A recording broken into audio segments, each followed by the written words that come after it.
Okay. Okay. Hello there. Hello. Could you tell us, state your name? Maurice Axelrad. And do you have any other names that you go by? No. No. Okay. But what was your name at birth? Moses Axelrad. Okay. And what did most people call you when you were growing up? Maurice. Maurice. Okay. I resist Maurice or Moshe or anything like that. Is there any significance to your name? Were you named for someone? I'm sure I was named for someone, but I'm not sure who it was. Probably some ancestor.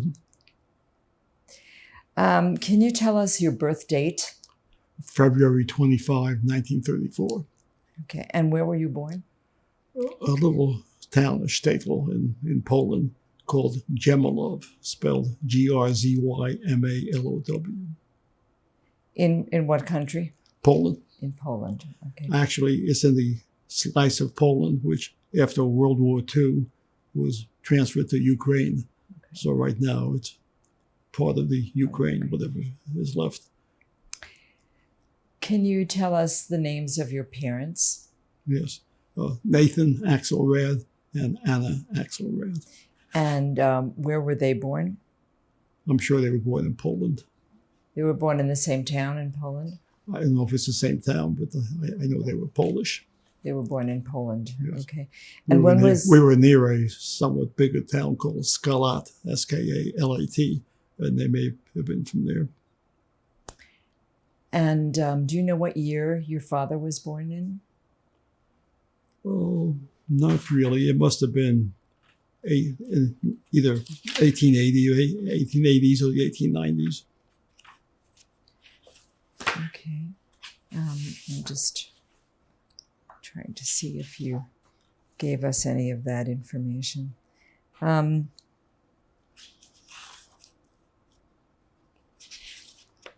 And your mother, where was she born? Poland. And do you know approximately what date that was? What year that was? In the 1890s. 1890s, okay. Do you, can you tell us a little bit about, I know you were born in 1934. Do you have some memories of family life? Well, from your youth? Since we left Poland in 1937 and I was 3 years old, my memories are very limited. I do remember that I had one grandfather who had a store that was in the basement. I had to walk down the steps to his store, and he sold flour and wheat and things of that kind out of bags. And I remember going down there, and sometimes he let me use a cup to take some of the flour stuff out of the bags.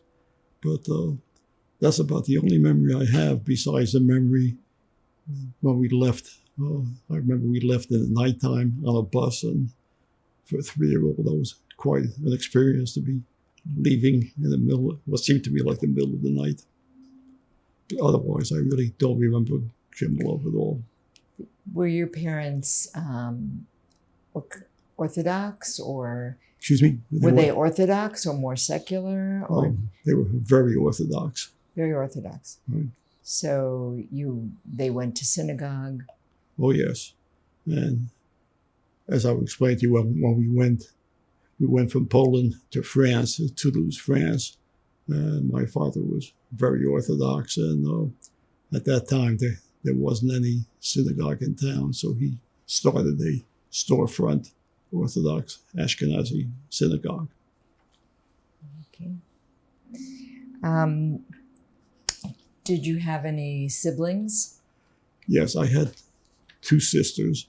The older one, Tinette, was 13 years older than I was. And then my other sister, Frida, was 11 years older than I was. So I really, although there were 2 siblings, I really had 3 mothers rather than 1 mother and 2 sisters. They were very protective. And where were they born? Poland. In the same town that you were born in? I think so, yes. Yeah. Okay. Do you remember anything else about your grandparents, their names? Not really. No. And unfortunately, none of them survived the war. So there wasn't any contact with them after the war. But you remember one grandfather that had a grocery store. Yeah. I guess it was specialized in wheat and flour and stuff like that. And the other grandfather had a general store, which I don't remember at all, but I do have a photo of it. So there is some evidence of what he owned. Okay. So in 1937, can you tell us what happened in 1937? Okay, I suspect that we left in 1937 because of a combination of economic factors and concern about what was happening in the world at that time. I vaguely remember, although this may have been in subsequent discussions, my family was actually more concerned about the Russians coming in than Hitler, but it was a combination of concern about Hitler and about Russia, which led many people to leave. And we were very fortunate in the early 1930s. Two of the young men who resided in Gemilov decided for economic reasons to leave. And they wound up in Toulouse, and they were selling clothes, I think, off vehicles, driving around. And they were doing very well.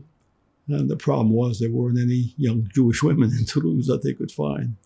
So two of them came back to Gemilov to seek a spouse. And one of my aunts, Aunt Sarah, was a very adventurous young woman. And she decided that, yes, she would marry, leave her family and everybody in Poland behind and go with this young man, Isidore Weber, to Toulouse. So they settled there and they were doing fairly well. So in 1937, when my family decided that maybe it was time to leave Poland, the logical thing to do was to follow my mother's sister to Toulouse. And that's what we did.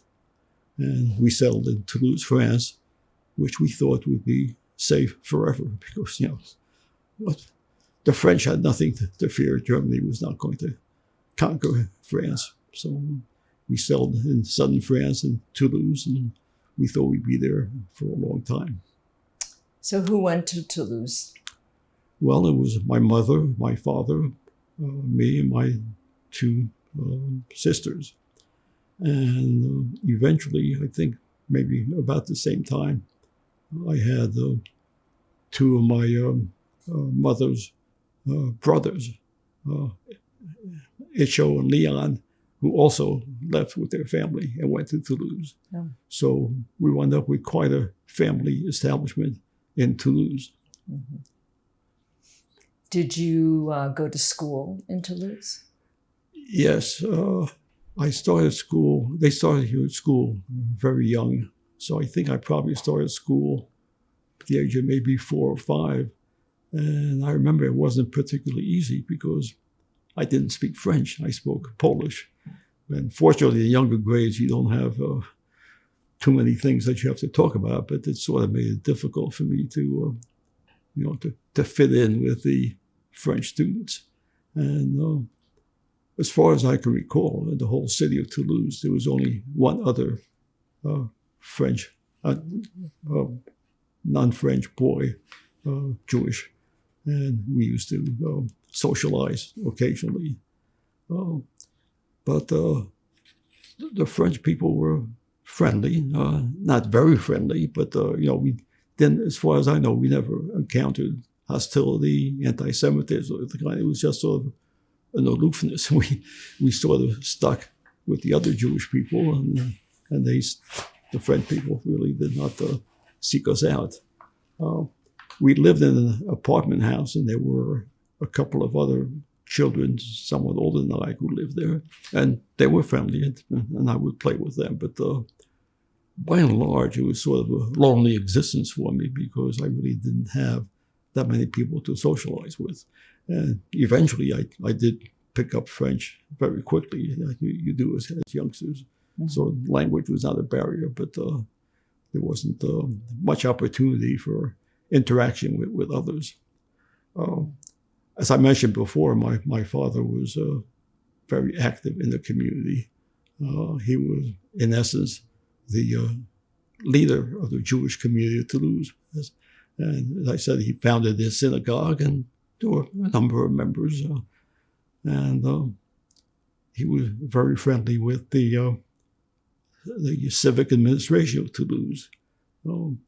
Not far from Toulouse, there was a holding camp. It really wasn't a concentration camp. It was a holding camp for Jews who had come into France illegally. Unlike us, who would come in legally, when they were caught, they were put in these camps. And I remember we would go to the camp and we would provide people with blankets and food. And as I said, my father was friendly with the civic administration. And he told them at one point, why don't you let these people go? And the officials told him, if you find a country that will take them, we'll let them go as long as they get out of the country. But as long as they're staying in France, they're going to have to stay in this holding camp. And they did, and I suspect that eventually they went to where Nazis would take people. It was very unfortunate. What did your father do in terms of work? Well, I'm not sure. I think that when we lived in Toulouse, I was told, I really don't remember what he did, but I was told that we owned a small inn, which he ran. But when we came to Toulouse, he and all the rest of the family worked, in essence, in the garment industry, opening up small shops. My aunt, Sarah, the original one, had opened her own shop for quality goods. My mother and sister opened a different shop for less quality goods.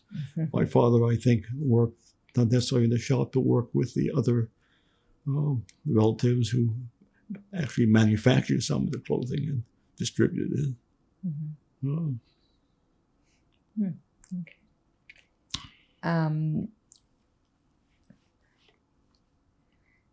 What happened after that?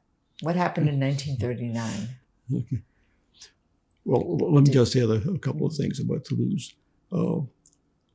Because there was a relatively small Jewish population, there wasn't any kosher restaurant. There were shops that sold kosher meat, at least one shop. And my father, who founded a synagogue, whenever on a Friday evening for services, whenever a new person, either a tourist, a traveler, or somebody who would come to service, he would invite them to dinner at our house. And one of the men who wound up at our house was a young man from Romania called Emre Isaac, who had come to the University of Toulouse to study engineering, because University of Toulouse was one of the best engineering schools in the country. And he, of course, came over for dinner the first Friday night, and then started coming most Friday nights, and then started coming every night for dinner. Mm-hmm. And he and my older sister, Tina, became very friendly. They became a couple. So that's how my older sister, in essence, got engaged. Mm-hmm. All because of the need of kosher food. Yeah. They were all very, very Orthodox. Mm-hmm.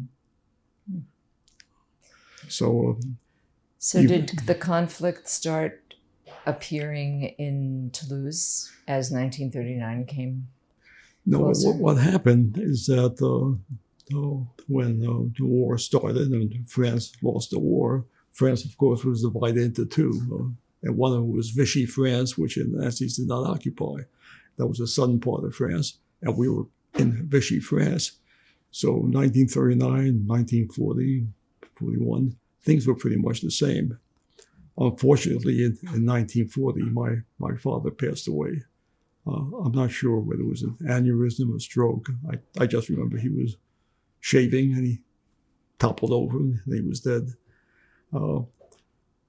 So the situation was pretty much the same in 1940. And then I think it must have been in 41 when the Nazis were concerned that the invasion might come through southern France as opposed to Normandy or wading the way through Italy. And they decided to occupy Vichy France. And they didn't come to Toulouse immediately, but our family was very concerned that when they did come, we would be arrested and sent to the holding camp or elsewhere. So we decided we had to leave France, and the only place to go to from France would be through Spain. And at the time, there was sort of an established route from France to Spain over the Pyrenees. With the help of bribed gendarmes and border guards, you were able to navigate your way through all the way to Barcelona. So the young people went first. My two sisters and my future brother-in-law and an older cousin, a couple older cousins, left first. And they escaped to Barcelona very successfully. They went to Barcelona, they hid in Barcelona, and they were never caught.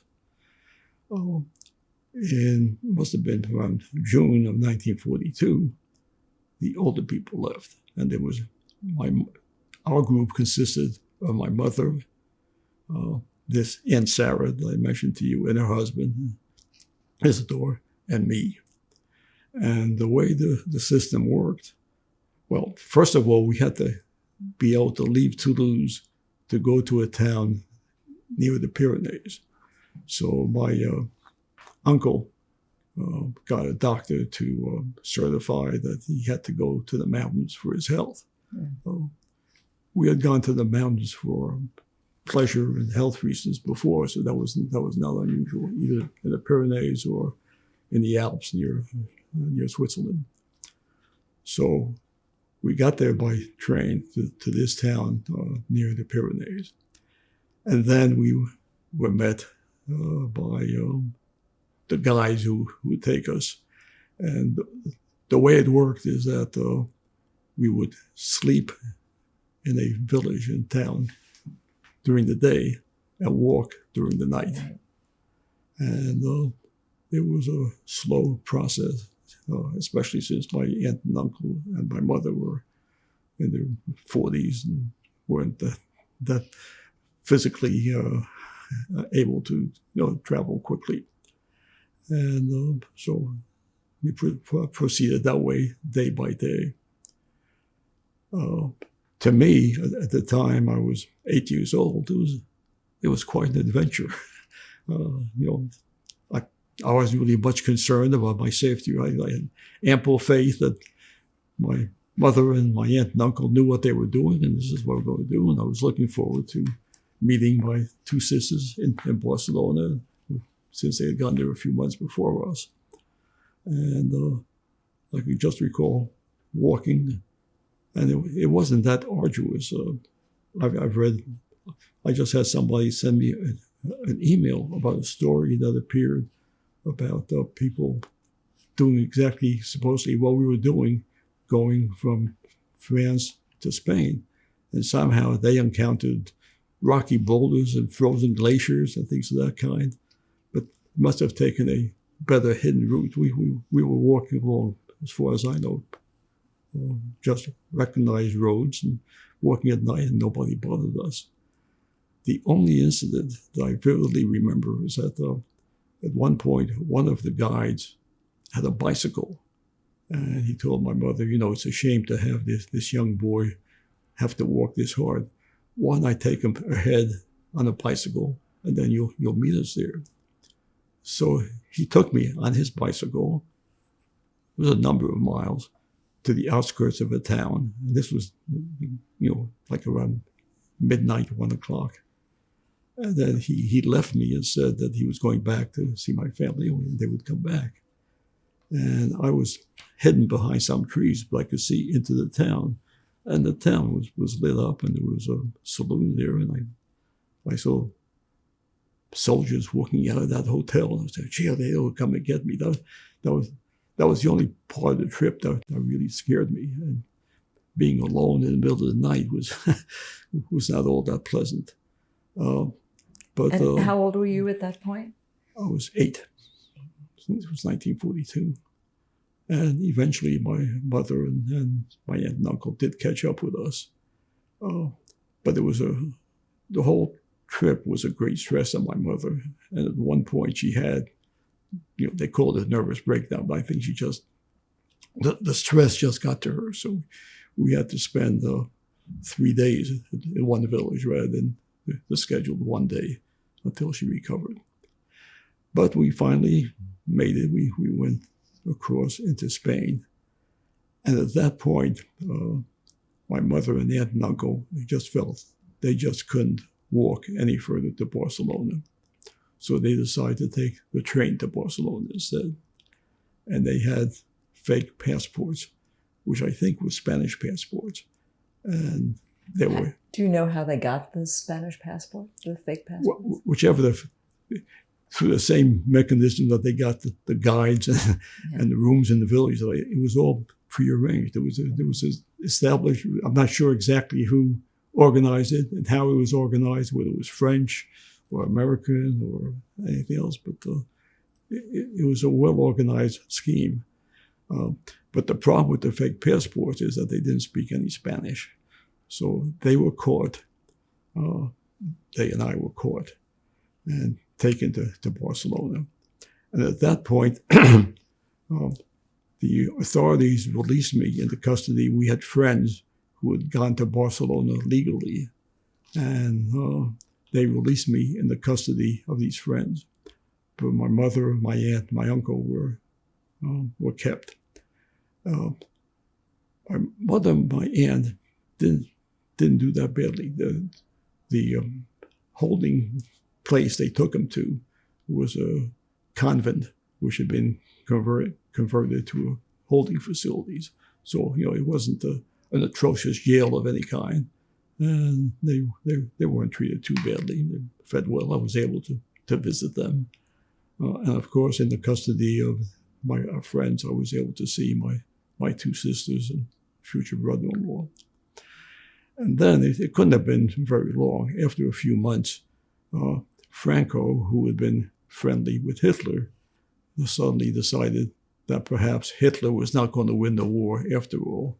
So he didn't have to accommodate Hitler by holding all the Jews. So he decided to just give amnesty to all the people who had come from France to Spain. So my mother, my aunt and uncle were released, and my 2 sisters and future brother-in-law were able to make themselves public. And that was, to be perfectly frank, a relatively pleasant time. Barcelona was a beautiful city at that time, and maybe still much more beautiful than Toulouse. And my sister, 2 sisters and brother-in-law had an apartment in a very nice apartment building with an elevator, which I had never seen before or used before. And I went to an international school, a bilingual school, French and Spanish, and met a lot of nice youngsters there. And we had some neighboring children near our apartment who were very friendly. I became better friends with them in a couple of months than anybody I'd ever been friendly with in France. So altogether, the episode in Barcelona was pleasant. How long did you stay in Barcelona? Well, just let me say one other thing. One of my memories of Barcelona is that when Passover came around, and there wasn't any place where you could buy matzahs. And I remember my mother baking matzahs in the oven. So, she maintained her Orthodox ways for many, many years. I was in Barcelona maybe a year plus a couple of months. What happened is that my mother was still concerned that Franco could change his mind at any time and maybe send us all back to France or elsewhere. So it happened that Hayas and the Jewish Federation was somehow managing a convoy of unaccompanied children from Spain to the United States. And my mother decided that rather than keeping me with her and taking the risk that I would be sent back, that she would at least save me by sending me to the United States. In the United States, I had an uncle who had moved to the United States. It must have been at least the 20s, maybe even earlier. And he was well established in Newark, New Jersey. And I had another uncle who had left Poland later than that, had gone to Israel, and then from Israel also to the United States. That was Joel. The first one was Jack.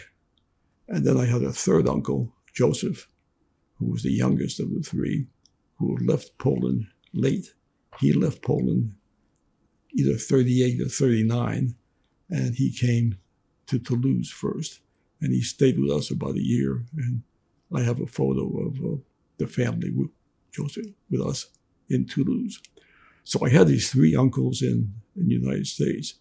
And I'm sure that they saved us by sponsoring us to come to the United States. Otherwise, we never would have been able to come. So I came to the United States with these other 18, 19 youngsters, some about my age, some quite a bit older, but all, I guess 18 or 19 years old or less. And we took a train. They took us by train from Barcelona to Lisbon. And in Lisbon, there was a Jewish population there, which was all set for our arrival. And we were quite a hit. And I have some photos of articles that appeared in the Lisbon papers with our pictures and all that. And I was at one family. Unfortunately, I didn't get to see much of Lisbon. By the time I got to Lisbon, I had a terrible cold. And we were there for 2 or 3 days. And I think I spent 2 or 3 days in bed in the house of these very friendly people. And then we had this boat ride from Lisbon to the United States. It was a ship called the Serpa Pinto. And it was used for several such trips, to bringing kids and other Jews from Lisbon to the United States. Lisbon was a neutral in the war, so Portuguese ships were able to travel unimpeded in the ocean. So I remember the ocean trip being very pleasant. We stopped at some islands on the way. I think it was probably the Canary Islands.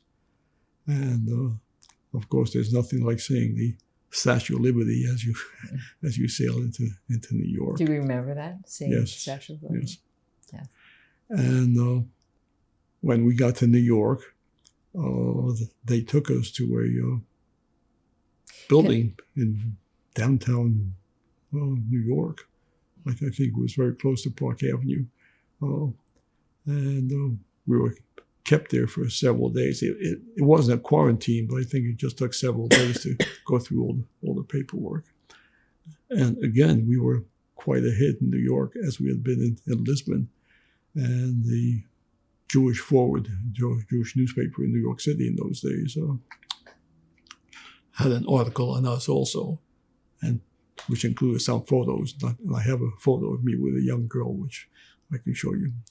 Yes. I just wanted to go back to this group of children that came unaccompanied by their parents. Do you know what organization sponsored this group? How they get this group together and how they got them on a boat? And who took care of them? I know that Hayas was involved and the Jewish Federation was involved. I don't know exactly how it was organized, and I don't know how they got the other children. I don't know how word spread that this convoy was getting put together. I don't know how my mother became aware of that, whether it was through my relatives in the United States. But you do know that this is part of the 1,000 children transport? Well,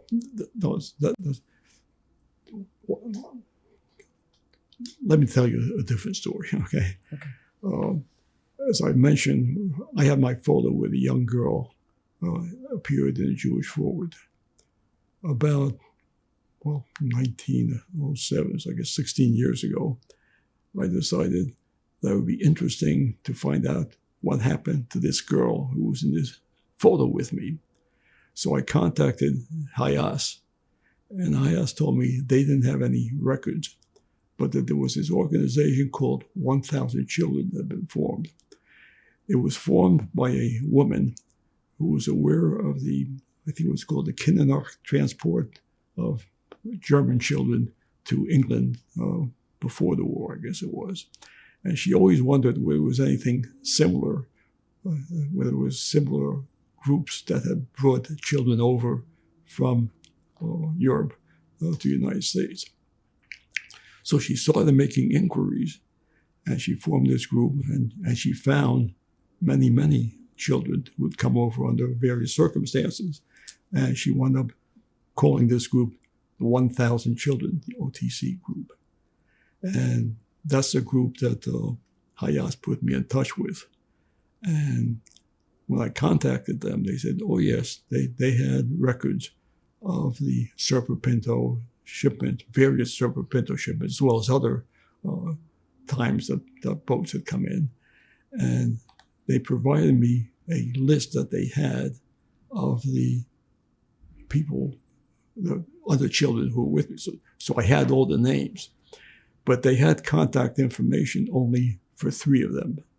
They didn't have contact information for me, for example, because on the ship list, my name was Moses Axelrad. So they could never have found Maurice Axelrad that way. So I was the 4th person they had contact information for. The 3 people they gave me contact information for, one of them was a man in St. Louis. I contacted him, I don't know if it was by email or leaving a phone call, but he never answered, so I never had any real contact with him. The second man was Michael Margoses, and it turned out that he lived in Springfield, Virginia, and he was very active at the Holocaust Museum as a speaker. So I got in touch with him, and as a matter of fact, I got him to be a speaker for a group of mine at the temple called the Renaissance Committee, which came to Holocaust Museum, and he spoke to us then, and I met him separately. And he was a very interesting man. He had begun to prepare his autobiography, and he had written 2 chapters so far, and he gave me those 2 chapters to read. And when I read them, I found, surprisingly, that his family had lived, I think it was in Belgium, and they left Belgium through southern France on their way to Spain. And in southern France, they stopped in Toulouse. And his biography talks about meeting the Axelrad family in Toulouse, of all things. So we were like old friends, although we didn't remember that. I subsequently spoke to him and met him a couple of times, but he has since passed away. But I gather that he did finish his autobiography, and I'm sure that it must be in the Holocaust Museum. As I said, I have the first 47 pages, and they sent me by email. So anybody who's interested, I can send them. Can you repeat his name and spell his last name? Michael Margoses, Margosis. The third name, contact that they gave me, was a woman, I think it's Jean Steiner, who lived in the United States with some relatives. And that didn't work out too well. So she went back to London. So I wrote her, or emailed her, I think, in London. And she emailed me back. And we had an exchange of emails, which I could also provide to anybody who's really interested. But the real reason I was contacting her and others, in addition to wanting to contact them on their own, is that I was wondering if either of them knew what had happened to the girl who was in the photo with me. As a fact, when I emailed Gina in London, I said, "Are you this girl?" And she emailed me back, "No, I'm not this girl, but I knew her. I knew Denise." And unfortunately, Denise has passed away. So I never did come into contact with this girl who appears in the photo with me. So what were your mother and sisters and your mother's brothers and their family doing at that point? Well, let me just talk about the United States, and then we'll go back to Barcelona. When I came to the United States, as I said, they kept us in this location for a while. And then one of the uncles, Uncle Joel, came to pick me up. And I remember he wouldn't drive into New York City. Now, very few of us in New Jersey would drive into downtown New York City. So he came by bus and subway. So I remember him picking me up, and we walked a couple of blocks and we went to the subway to head for Penn Station. And I was just amazed. That's the first time I ever seen anything like the subway. And I remember also, while we were waiting for the subway to arrive, we went over to a vending machine and put in a nickel and got some chewing gum out of it. And boy, that was the first vending machine I'd ever seen. So on the way to the United States, I really wasn't frightened on the ship or anything. And what kept most of us going is that we all thought we were coming to a country where the streets were paved in gold. That was the old saying. And we were just thrilled about what it would be like. So Joel picked me up and he took me to Newark, New Jersey, which is where my three uncles had settled.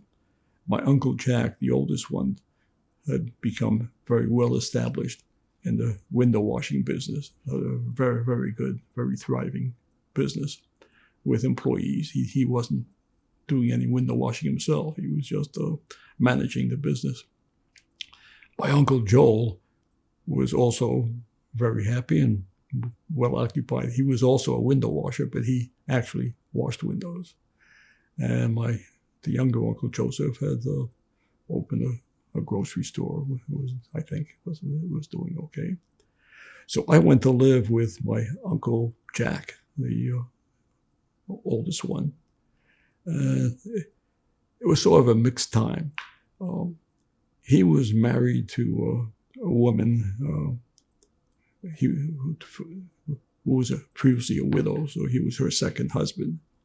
So he had a stepchild and a stepdaughter called Sal Diener, and he had a son of his own, Martin Axelrad. And Sal was older, and the year I got there had just either been drafted or enlisted into the Navy. And my older cousin, Marty, Jack's son, was, I think, around 14, was 5 years older than I. And he had shared a bedroom with Sal Diener. And he really loved Sal Diener, looked up to him, the big brother who was going off to the Navy. And Sal left, and I wound up taking Sal's bed in the bedroom with Marty. And Marty was not at all happy about that. I mean, it wasn't just that I was a foreign kid, but I was, at that time, 9 years old. And I had never participated in athletics. And, in the various places I had lived, I never was part of a team or anything like that. Didn't know anything about baseball or football, of course, but didn't even play soccer. I was a very bright youngster, but sort of nerdy. I liked reading, and Marty and I never really got along. He begrudged the fact that I took the place of Sal, and that his parents made him tolerate me sticking around when he was doing things where he didn't really want this precocious 9-year-old with him. So that aspect was not the most pleasant. But the pleasant part of it was that I was enrolled. This was a very nice.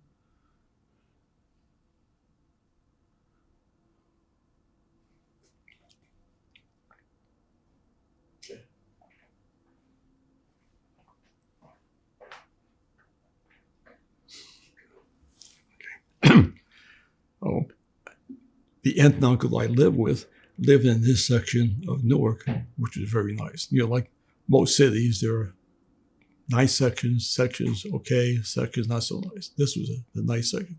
It was a nice Jewish section of Newark. Newark had a very large Jewish population. And I was enrolled in this school in this nice section.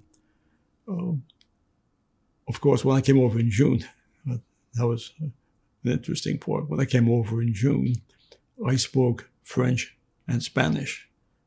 No longer spoke Polish. That disappeared a long time ago. And I went to live with my aunt and uncle who spoke English and Yiddish. So it was not the easiest path of communication.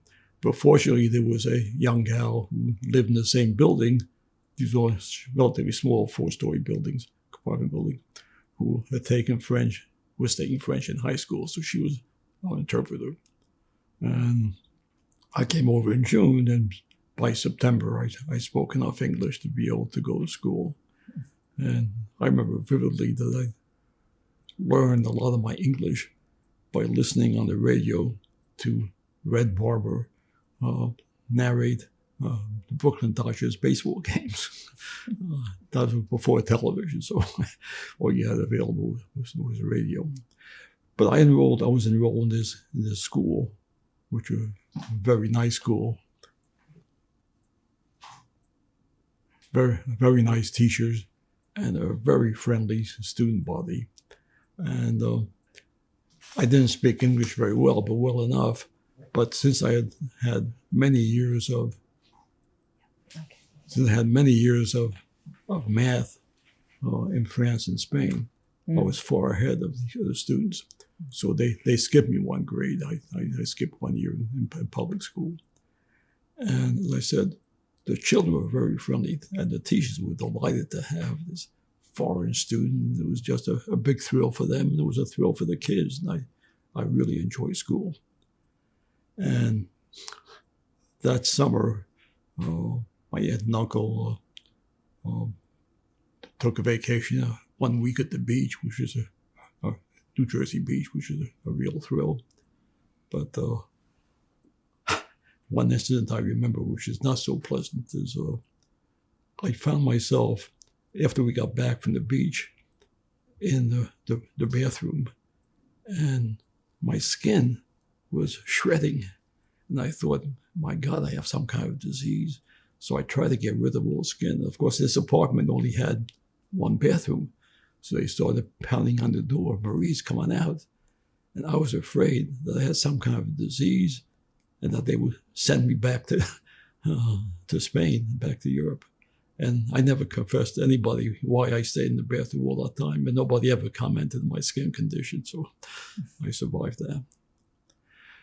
So living in real luxury, which is what living with my aunt and uncle meant, was very pleasant for me.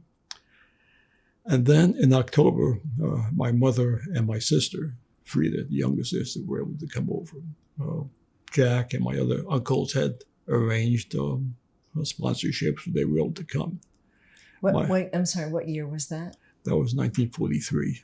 43. 43, either October or November of 43.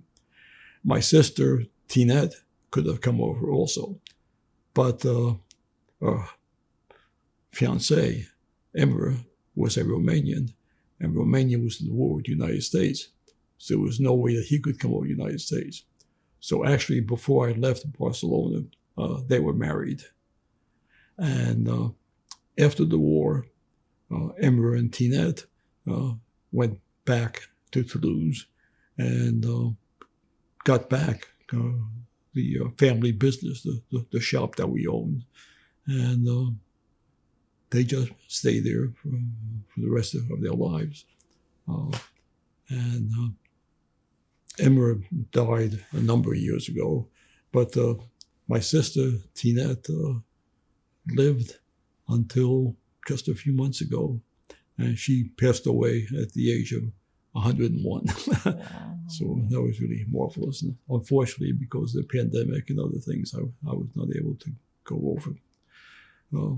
But the family in France thrived. The three uncles on my mother's side also went back to Toulouse, and they all resumed their business.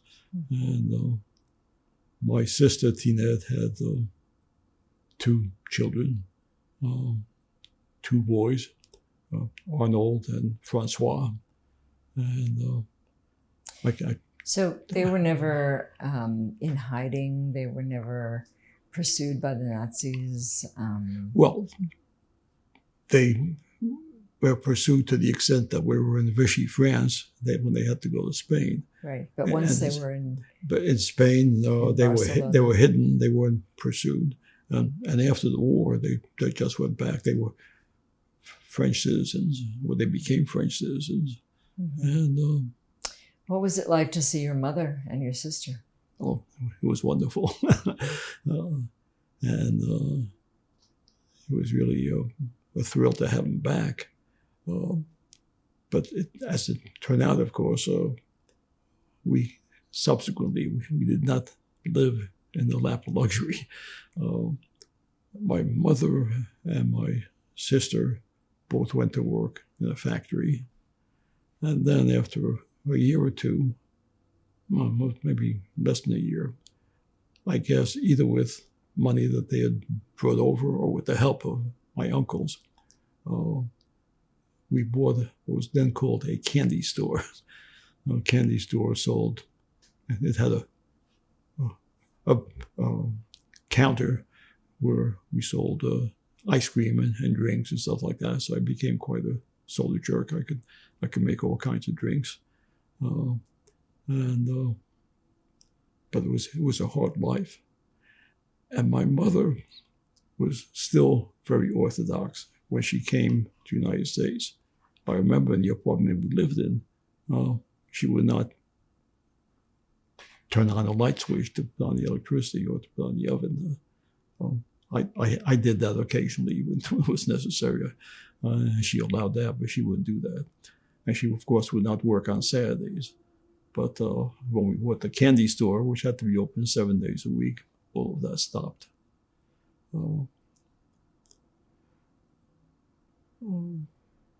Where was the candy store? Was it in Newark? It was in Newark.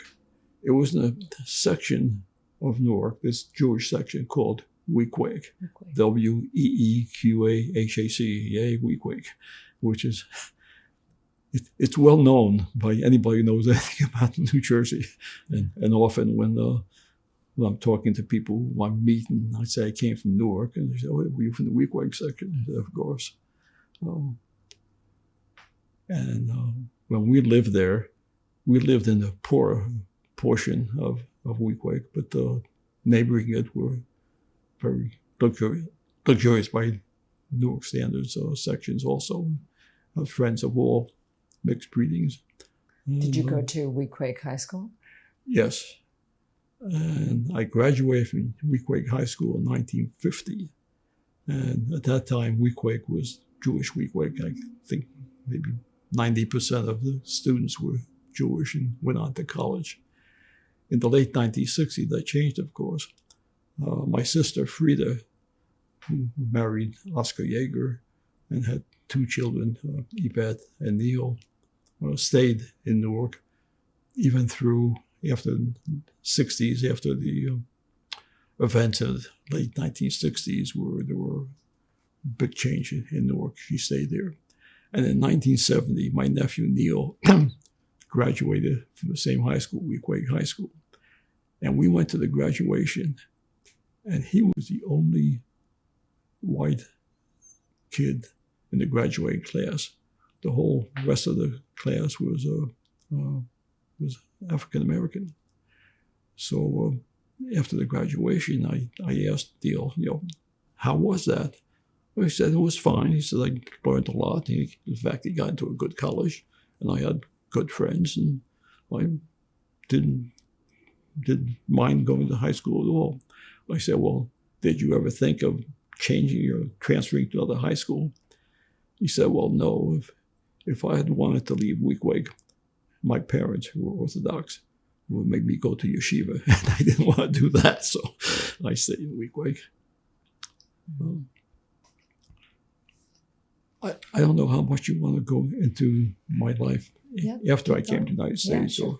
What was that? So you graduated from high school? Yes. And then what did you do? Well, in those days, even the best high schools, like Weequahic, didn't have much in terms of college or career counseling. I know when I tried to figure out what I was going to do, well, I went to one of the teachers who was acting sort of as a counselor, and I got an aptitude test, which didn't tell me very much about what my real aptitudes were. The one thing it told me is that of all the possible careers, I probably should not be a lawyer. So I decided to become an engineer, primarily because I realized at that time that engineers always got jobs and always did well. This was early 1950s, and that was the thing to do. And my brother-in-law, Imre, had studied and got a degree in engineering. And I remember it was chemical engineering, and I remember corresponded by mail, and he said, the thing of the future is going to be plastics. If you find any articles in magazine or newspaper about plastic, send them to me. So I did. But unfortunately, he was never able to do well in engineering, and he wound up being in the family business. So I decided to become an engineer, and I was told that the toughest engineering curriculum is in chemical engineering. So I decided, well, I might as well take the toughest one. And I applied to a number of colleges, and unfortunately, although I was admitted to a number of colleges, I didn't get a scholarship to any of them. I don't know if I didn't get good advice as to how to go about it. I didn't get any advice. I was doing it all on my own. And I was bright. I was in my high school graduating class. There were 3 women who came in ahead of me, and I was number 4 in the class, and I was the first man. So I decided of the colleges I had applied to go to Drexel Institute of Technology, because they had a program under which after the first year, they had a quality system. You would go to college, you would go studies for 1 quarter, then have a job for 1 quarter, and alternate all the way through the following 4 years. And I thought, well, that'd be great. I'd make enough money during the quarter I'm working to let me live the other quarters. What I didn't realize is that the job that they would get for you would be in the quarter that you were working, would be in Philadelphia, not in Newark. And that meant I would have to pay rent and do my own cooking and everything else. And I would not wind up being able to save anything. So fortunately, I had money saved up because once I graduated from high school, we had a distant cousin who owned a small hotel in the Catskill Mountains. And in those days, the Catskill Mountains were where all the Jews in the New York, New Jersey area would go to. You either went to a hotel or you went to a bungalow colony or something like that. And I had worked ever since I turned 14. My Uncle Jack had got me a job in a shoe store for children's shoes. I was the stock clerk in that. And I would go there every afternoon after school and all day Saturday. So I worked quite a bit once I became 14 and was able to get working papers. You had to be 14 to be able to work at a job where you got paid. Before that, I had worked in the candy store, but I didn't get paid for that. I was responsible for a number of things, including returning newspapers and magazines and soda bottles and stuff like that. One thing I remember well about working in that shoe store for children's shoes was the X-ray machine they had, where they bring in the kids would try on their shoes, would step on the X-ray machine to see if the shoes fit well. But starting in the summer after graduating from high school, I started work at this hotel, and I started off with the lowest of the low.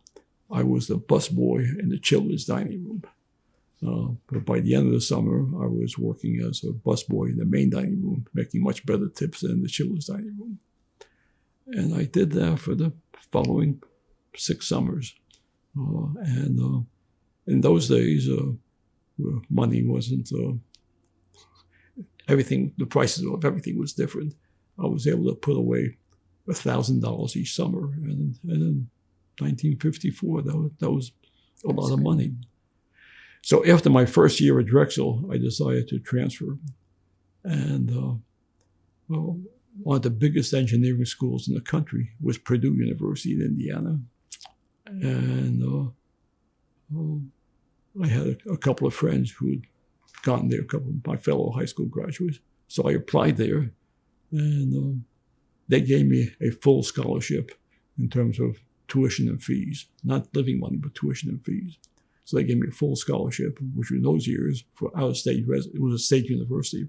For out-of-state residents, that meant $700 a semester. That was a full scholarship. And these friends of mine belonged to a fraternity on the campus, a Jewish fraternity, the TEP fraternity at Purdue. So they said, you'll come out with us to Purdue and you'll stay in the fraternity, become a fraternity member. And actually, that was a big change in my life. In high school, I was 16 when I graduated, which meant I was a year or two younger than most of the other people and a year or two younger than most of the girls. And I didn't really have much of a social life. And at Drexel, it was similar. I was with this fraternity, but mostly commuters. But all of a sudden at Purdue, I was a sophomore, and all of the other pledges in my class were freshmen. So all of a sudden I became the leader, and it was a very pleasant existence for 3 years. I made a lot of good friends. A couple of them were lifetime friends. Mm-hmm. And I kept working in the summertime in the Catskills, even after I went to law school. And after my first year of law school, and it was working in the summertime in the Catskills was very pleasant in a number of ways. You had the facilities available to you, the swimming pool and baseball and stuff like that. The food was pretty good. The weather was great. And the social life was great. You had counselors around and children of guests, so it was very pleasant, and a very pleasant social life. And the most pleasant portion of my social life came after my first year in law school. The head counselor that summer was a gal who had graduated from college in 1954, the same year I did. She graduated from New Paltz State Teachers College. Mm. And she was the head counselor in charge of a number of young counselors. And about a week or two after we met each other, we started going out. And we kept going out.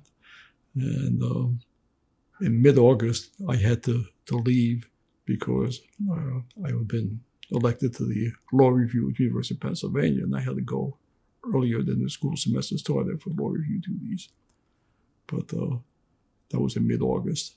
And then I wrote Pearl and asked would the owner, Mr. Nachatovich, would he hire me?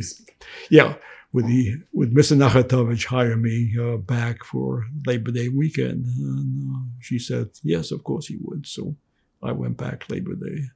And Pearl and I continued our summer romance. And it was funny when I came back Labor Day, I proposed to Pearl. And she said, "You got to be kidding. We hardly know each other." And I said, "Well, you might as well say yes, because you'll say yes eventually." And she did around November. We were engaged in November. And then What year was that? This was 1955. And we were married the following June in 1956 at a small hotel in the Catskills. Mm-hmm. And we've now been married 67. A couple of weeks ago, we celebrated our 67th wedding anniversary. Myself.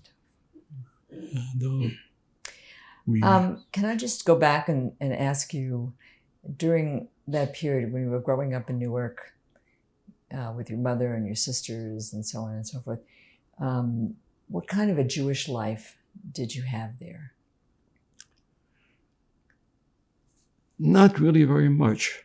My mother was Orthodox, and there was a synagogue just about 2 blocks away from our candy store.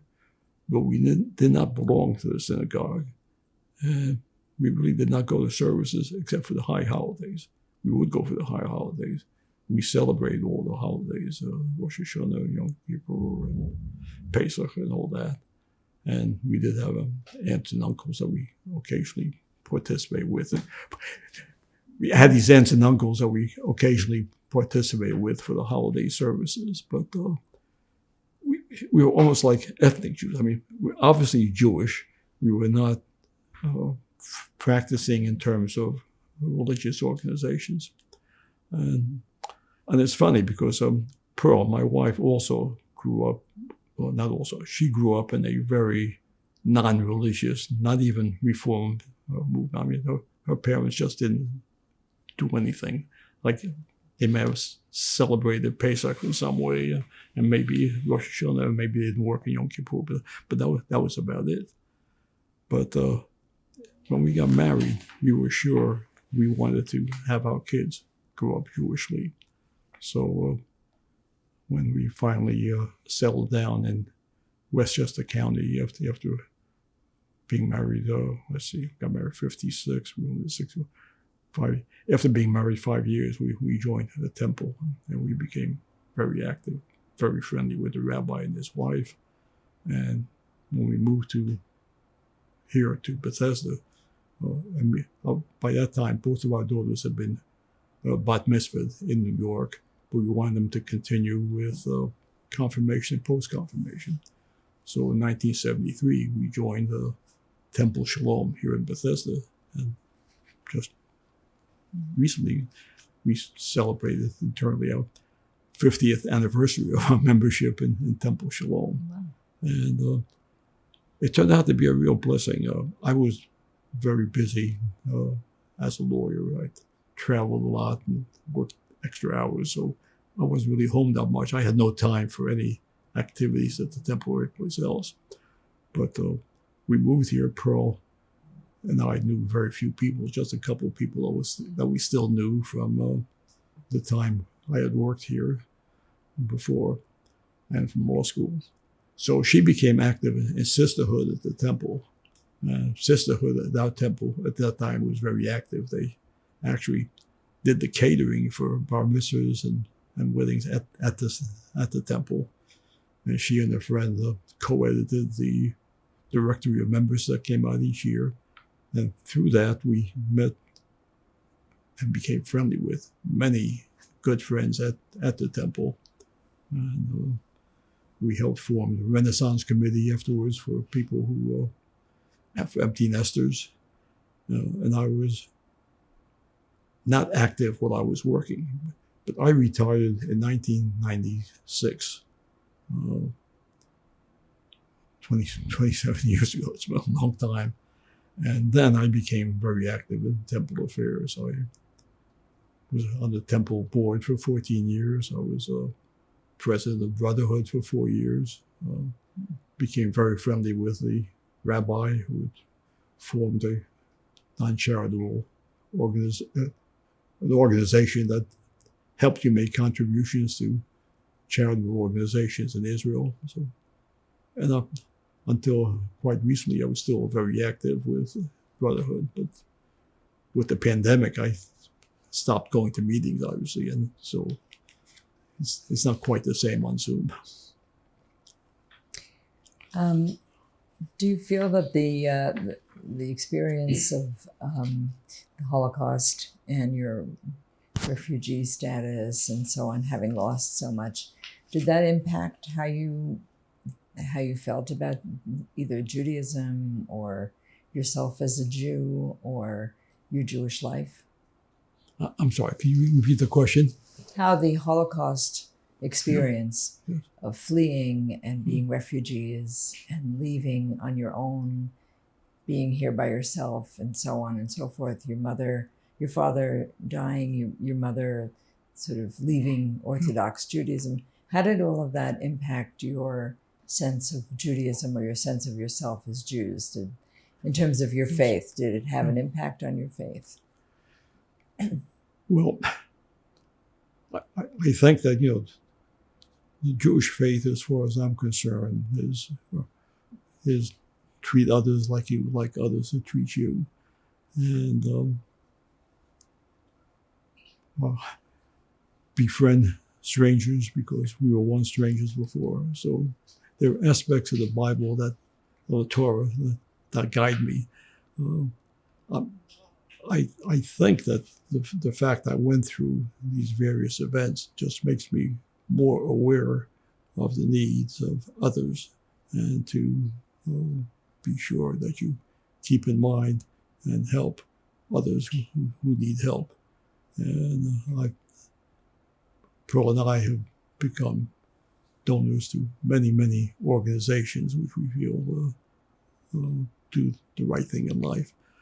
When I retired and I became able to spend time on Jewish activities, I became very active in the American Jewish Committee. I served on the board there for a number of years. I chaired the Committee on Public Policy. I was a member of the Committee on International Relations. I formed and was co-chair of a Committee on Energy because my background was as a lawyer was in atomic energy. And I think the American Jewish Committee did a lot of good things, and I was very active. I also became active with AIPAC. I thought that helping Israel was very important. And when I became active, they, at that point, did not really engage members of the local Jewish population. So I was one of the founding members of I don't recall what the name of the committee was a committee of local people. So those are all things I did in the early years of my retirement. After a while, I've stopped doing that for a number of reasons. But I support Jewish organizations. I support Jewish organizations in Israel, the Jewish Religious Action Center, for example. And, I think I'd be certainly am more aware of my Jewish background because of the things that happened. Do you think your daughters felt this way as well? How did they relate to this Holocaust background? Or I don't think that they really have related to that very much. It was not really much part of our life. By the time they were born, I was pretty much assimilated. Mm-hmm. And as a matter of fact, neither of my daughters married a Jewish boy, which didn't make us very happy, but we were just happy that they found somebody that would make them happy and have a good life with. Mm-hmm. My older daughter lives in Seattle. Carol lives in Seattle, and she's very happy with Sandro, her husband. Our younger daughter, Nina, was very conscious of liberal values. When she graduated from the University of Pennsylvania, she worked for the election of a mayor. I think his name was Goody, who was in fact elected. And she had hoped to get a job in this administration, but that didn't work out. So she went and joined the Peace Corps and was stationed in the Central African Republic for 2 years. And there she met her husband, who was located near the same village. And there weren't too many of them around. They would get together very frequently in her village, which was a central place. So she got to know him very well, and they got married after. In what country was this? Judy. I'm sorry? What country did she go to in the Peace Corps? What country was she in the Peace Corps? The Central African Republic. Central African Republic. Yes. And that's where she met her husband. That's where she met her husband, right? And they were married for a few years, and unfortunately, at the age of 37, she passed away from cancer when her daughter, Natasha, was 2 years old. And for a few years, until her husband, Stephen, remarried, Pearl, my wife, was, in essence, a second mother to her. But then Steve and Jennifer got married, and he decided to go to the School for International Training in Brattleboro, Vermont. So they moved to Vermont, which is where they stayed. And our granddaughter, in essence, grew up in Vermont. Mm-hmm. Mm-hmm. Are there any other reflections that you have on the past, on what happened to you, that, or thoughts that you would like to share in this interview? Well, before I do that, let me tell you about one funny event when you asked about my Jewish experience. Even though I was sort of brought up Orthodox, I was really Reformed. And I can read Hebrew fairly well, but not too well. And we tried to go to Toulouse frequently. Whenever we traveled to Europe, we would either begin the trip or end the trip in Toulouse. And over the decades, we've traveled to 50 different countries, so we've done a lot of traveling. But one occasion that I remember, we were in Toulouse. It was Rosh Hashanah. And as I told you, my father had formed this storefront congregation in Toulouse, Orthodox. And since we were there for Rosh Hashanah, I had to go with my family to services. And I was in the service. The Orthodox service was real Orthodox, where people more or less daven on their own. And I was trying to keep up, not being too sure exactly where anybody else was, but nobody cared where I was. And then they came to the portion of the service where the Cohen in the congregation go to the head of the congregation and bless the congregation. So they said all the Cohens have to go up in the front of the congregation, and I was the only Cohen. Yeah. So there I go to the head, to the bima, and the elderly took their towels, put them over my head, and I had to read this prayer, and I did. I was able to read it, and I was really embarrassed, and I realized I was embarrassed for two reasons. One is that I really couldn't read Hebrew that well, but I stumbled through it. And the other was I was thinking, what am I doing? Here I am, in essence, from their standpoint, a non-religious Reformed Jew blessing an Orthodox congregation. And that embarrassment has sort of lasted with me until just a couple of years ago. I was very friendly. I am still very friendly with the Bruce Kahn, who was a rabbi in our congregation for a number of years, now is a rabbi emeritus. And I happened to tell him about this, and I told him my embarrassment. And he turned to me and said, Maurice, you shouldn't have been embarrassed. Your being there and being able to do that was a blessing for the entire congregation. If you hadn't been there, there would have not been any Cohen to bless them. So you did a mitzvah. Don't consider anything you should feel embarrassed about. But that's one event that really has stuck with me over the years. Okay, and I'm sorry, I forgot the question I was supposed to answer. Oh no, you would just, continue with whatever other reflections you have, or things that you would like to say in this interview that your grandchildren, granddaughter, and posterity will enjoy hearing. Well, I don't know.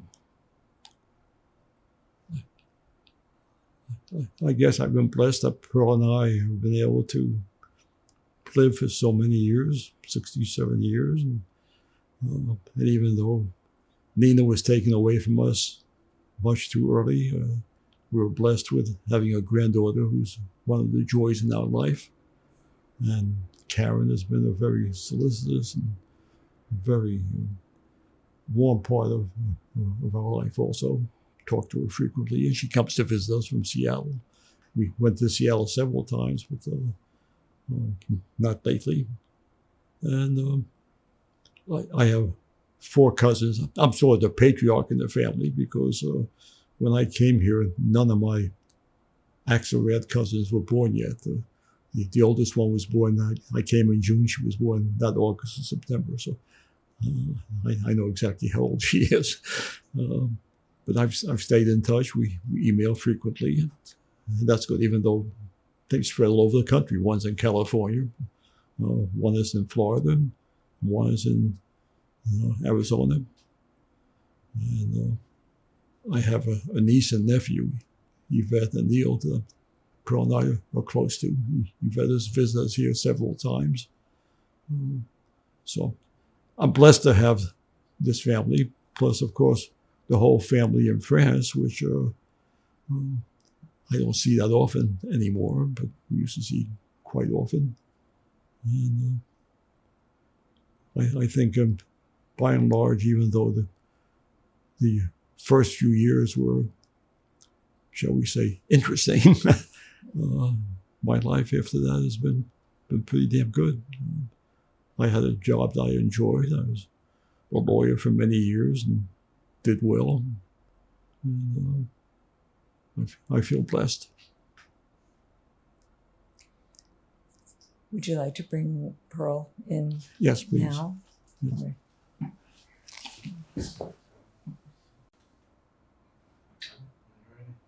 Okay. I want to introduce you. Pearl, this is my wife, Pearl Axelrad. We met in the Catskills in 1955, and we were married in 1956. And we became very friendly for a number of reasons. We were Jews of similar backgrounds, but more importantly, we were both avid Brooklyn Dodger fans. Oh, for heaven's sakes. And we were also very fond of Broadway and Broadway shows. And that turned out to be very important because, as I said, in 1955, after we met that summer, I went back to law school. Pearl went back to Brooklyn. So we sort of alternated weekends. She would come down to Philadelphia for a weekend, and she came down usually on just about the same bus. She became very friendly with the bus driver who had that particular route. And in those years, Philadelphia was a great tryout town for Broadway shows. So we saw, I don't know how many Broadway shows in the 2 years we were there. I remember one particular weekend, we saw the pre-Broadway tryout of My Fair Lady and The Most Happy Fella, which was also a hit Broadway show. And we saw a lot of other good Broadway shows. And we were very fortunate. I had a good friend and roommate. We had an apartment with Jeff Backenstone, and he would relinquish the apartment for the weekends that Pearl would come down.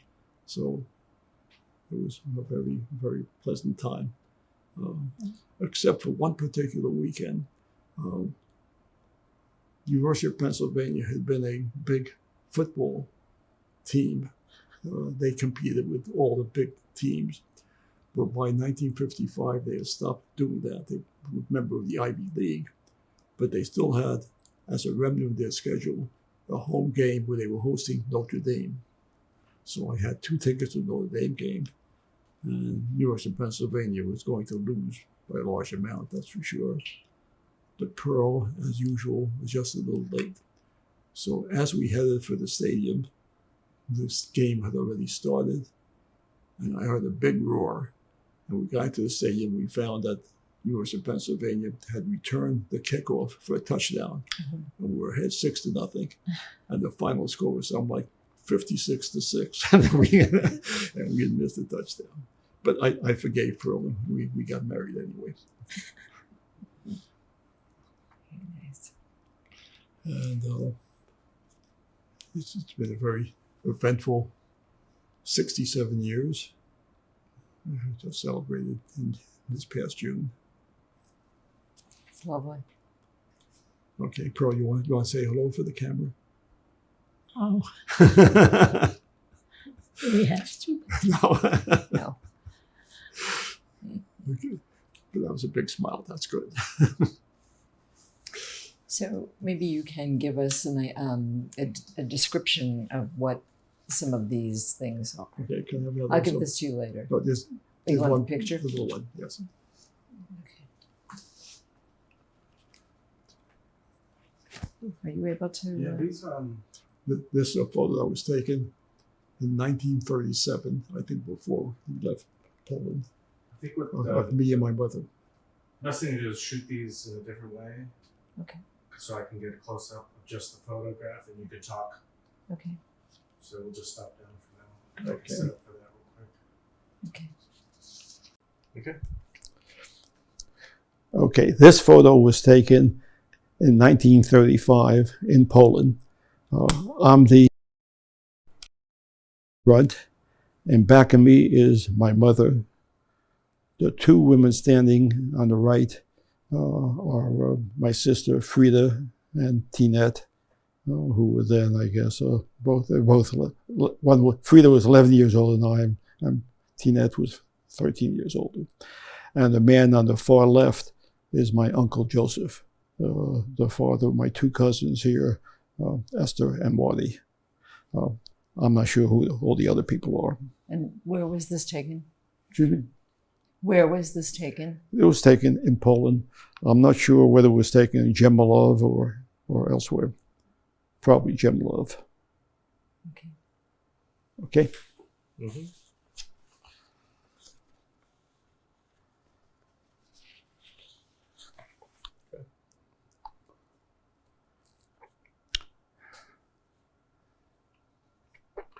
Now, this photo was taken in 1937, just before we left Poland. Again, I'm the young boy in the bottom, middle, and back of me, I assume, is my grandfather.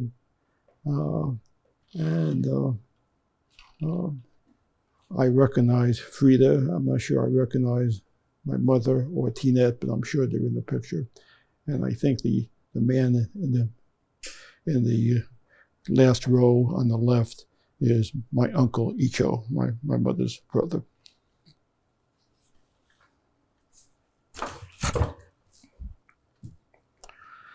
And this photo, Yeah.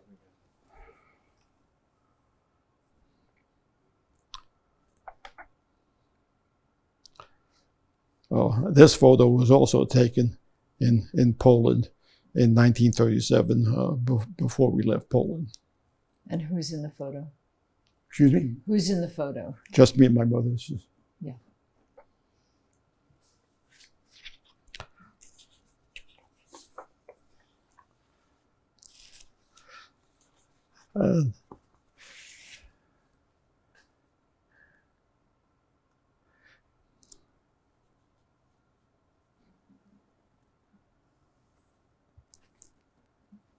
And this is a photo of my grandfather, Itzrak Axelrad, of his store.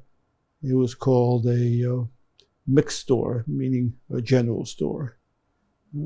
I don't remember it, but this is something that my cousin sent to me. Most of these photos are photos that my cousin Esther Spear sent to me. Where is this photo taken? Excuse me? Where is this photo taken? This was in Jemelov. This is my grandfather's store in Jemelov, Poland. Okay. And I assume it was taken before we left Poland, or certainly before the occupation.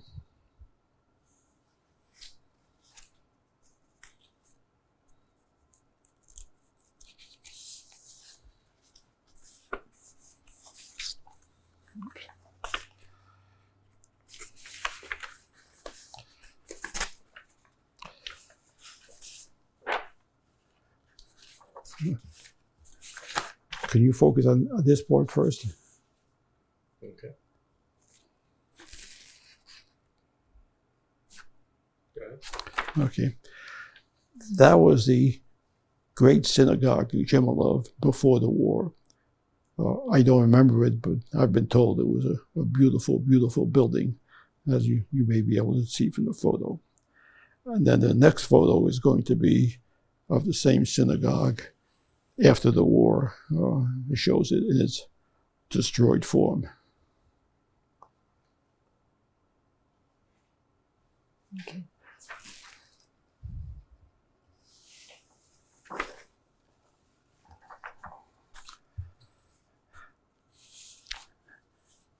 And this is a photo of the cemetery in Jemelov, on the Jewish cemetery. Unfortunately, it was desecrated during the war. After the war, it was desecrated even further. Neighbors took the gravestones from the cemetery and used it to build their homes and other buildings. There's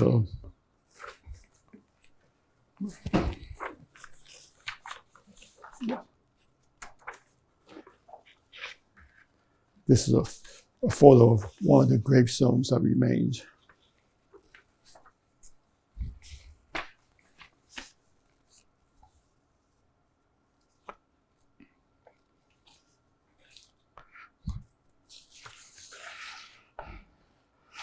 I'm not sure when this photo was taken, but it's a photo of my grandfather visiting the burial place of my grandmother. My grandmother died at the age of 40 after having 9 children. What was your and she was buried in name? Vienna. Grandfather's name? Grandfather's name was Ishak, and my grandmother's name was Esther Rachel Diener.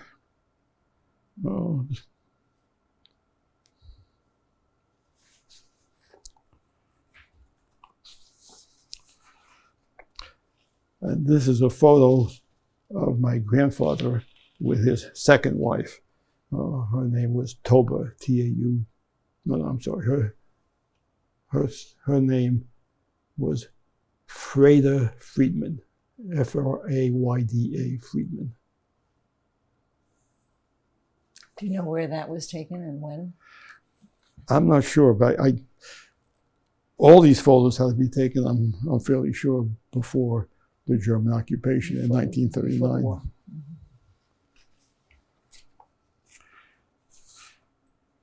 Now this now is a photo taken in Toulouse, France. We left Poland in 1937, and we were in Toulouse in southern France until 1942. Of course, I'm the young boy there, so it had to be taken maybe in 1939 because my father, who's on the far left, passed away in 1940. And then you see my mother, Tinette, Frida, and my uncle Joseph. My uncle Joseph left Poland late. He didn't leave until, I guess it was 1938 or 39. He spent a year with us in Toulouse, 1939, and then came to the United States.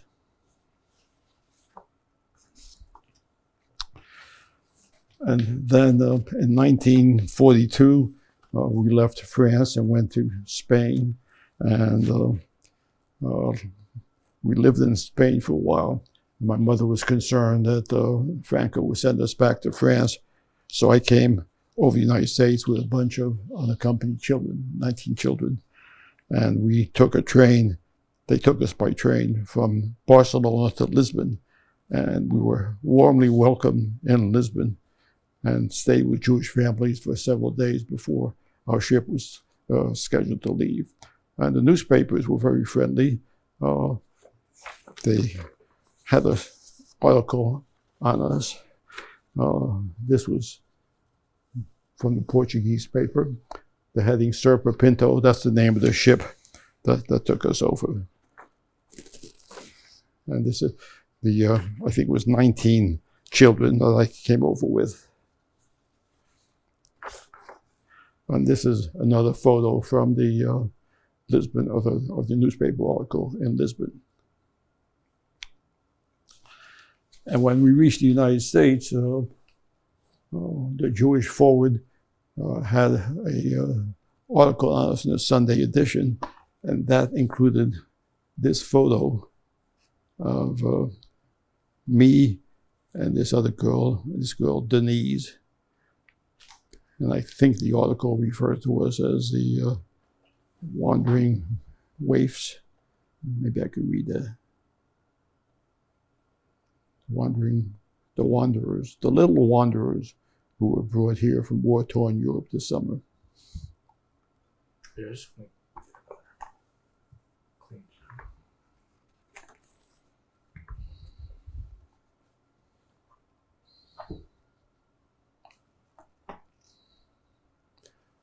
There were some other documents. Did you have those, or did I have those?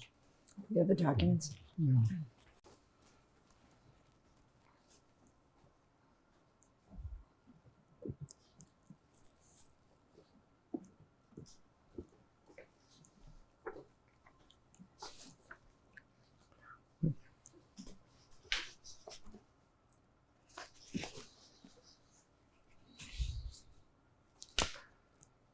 Okay.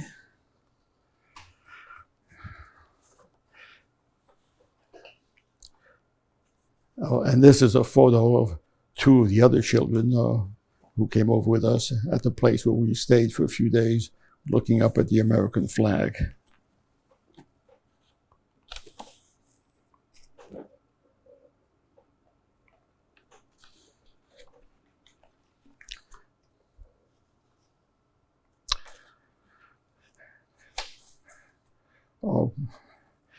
In 2007, I decided to try to find out what happened to this girl that appeared in a photo with me that was taken by the Jewish Forward.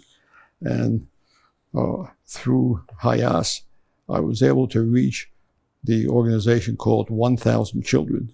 And they had information on the children who had come over on the Serpa Pinto back in 1943. And they sent me both contact information for 3 of the children that they had information for. One of them listed at the bottom of this page was Michael Margoses, whom I did reach and had a lot of conversation with. He was he worked he was a volunteer at the Holocaust Museum right here in Washington. And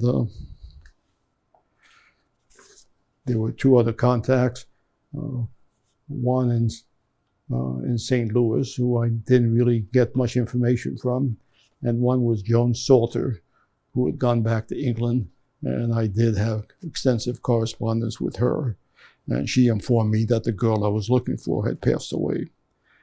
And here the OTC had given me the list of all of the children who had come over with me.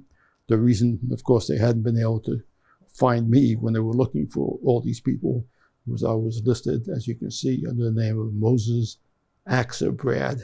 So there wasn't any chance that they could connect that to Maurice Axelrad. When I spoke to Michael Margoses, he gave me a copy of the first 2 chapters of the autobiography he was writing. This was the heading, the title of his autobiography. So I have the first 47 pages. I don't remember whether he ever sent me the rest of it, which he finished, but I don't have that in any event. And he's passed away since that time. And the last document I have here shows registration information at the public school in Poland in 1926. And it lists one of my aunts, Tauba Friedman Axelrad. It lists my sister, who was born in 1923. It lists my other sister, Tinka, called Tivia, who was born in 1921. And it lists my uncle, Joseph Axelrad, who was born in 1922. So that's the last of the documents that I have. Okay. Well, thank you very much. We really You're quite welcome. appreciate this precious history that you shared with us. Well, I'm just so happy that I was able to record this in some way that my family will have it. And because they asked me at times for my story, and I said, well, I've told a lot of people I've never written it down, so I can't send you anything. But this time I'll be able to send them something.